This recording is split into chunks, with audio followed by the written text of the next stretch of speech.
So you have the latest FreeWheel Video Monetization Report out. Could you walk us through some of the key drivers of premium video consumption? Sure. So I think first and foremost, we've seen for the 6th year in a row double-digit growth. So that's 24 quarters of double-digit growth, both in terms of ad views as well as video views. We're seeing, however, the mix of those that viewership change a little bit, both in terms of the format and on the screen. So with respect to format, the growth story more recently has become around live. So although short form and long form continue to grow very aggressively at double-digit rates, we're seeing live video really start to take off in terms of ad views. And I think the second major story is around, again, the screen. So we've seen a migration over the past few years from predominant viewership happening on the desktop and laptop, and where the most amount of the video content was being sort of distributed, into the growth story around mobile the last few years, and then finally into the living room. So set-top box, VOD, and over the top, which is really the strongest story. That's something we're really excited about. Really kind of the return to the living room from the linear viewership through desktop into mobile, and now back into the living room. So what is the rough mix of, because the big screen in the living room is getting more and more popular as well, right? Right.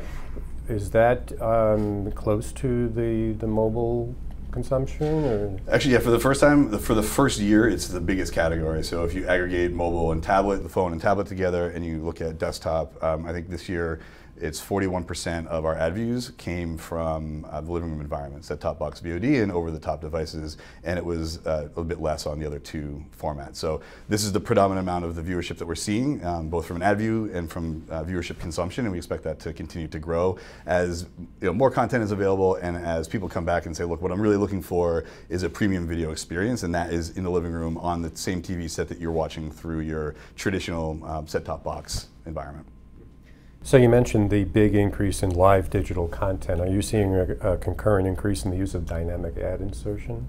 Absolutely. So as you would expect, as viewership continues to move into the living room, it's a premium lean-back environment, and what we're seeing is more and more consumption happening on live events, either live events or on just simply simulcasted linear television happening in these living room environments. So naturally, the programmers are looking at an increasing amount of scale happening in those environments, and therefore the opportunity exists to take advantage of all the things that dynamic and digital ad insertion offers around targeting for the advertisers, around dynamic yield management and things like that. So it's a natural evolution that we're seeing more and more dynamic ad insertion activated on live environments. We can expect that to continue.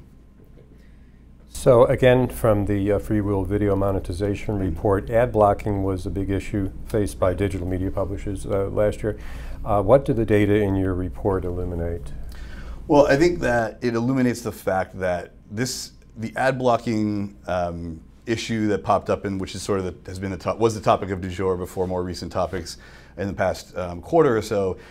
What you're seeing is the continuing growth of premium video consumption and monetization, and that's because these programmers, the premium programmers in this environment, have had their eye on the user experience for a very long time. So this isn't new to them that, oh, now I have to pay attention to the ad experience. They have been looking to curate a holistic 360-degree consumer experience so that when a viewer comes in and presses play on some device and somewhere in the world on some piece of content, it is the premium nature of the content itself, of course, the environment in which that is played, the app, the discoverability of the content, and then thirdly, what is that ad experience? Because although we don't always think about it this way, the interests of the programmers are aligned 100% with the interests of the marketers, which is we want to grow our audiences, we want to grow engaged audiences, so they're engaged not just with the content, but with the marketer's message, so we're driving higher ROI and better brand results for the marketers. So whether it's ad blocking or fraud or viewability, this is the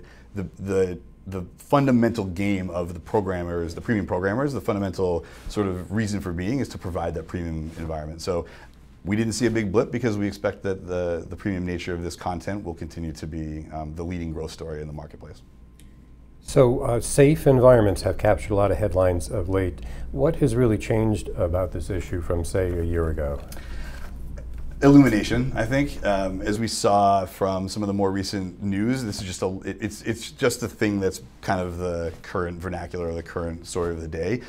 Again, back to the premium programmers, they and the marketers have had their eye on this for a very long time. Now, the more the stories come out, the more it sort of brings people awareness back to that issue. But the premium programmers in this ecosystem have ensured that they're developing and maintaining well-lit environments with content that is premium nature and is safe for advertisers to have their messaging next to. And of course, the brands have been focused on that for a long time.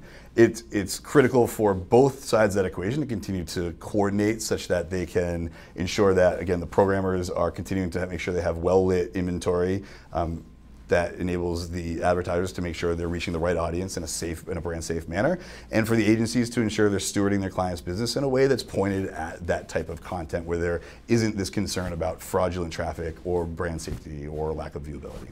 So final question, on a scale of 1 to 10, 10 being the best, where would you say we are with uniform cross-screen measurement, cross-platform measurement?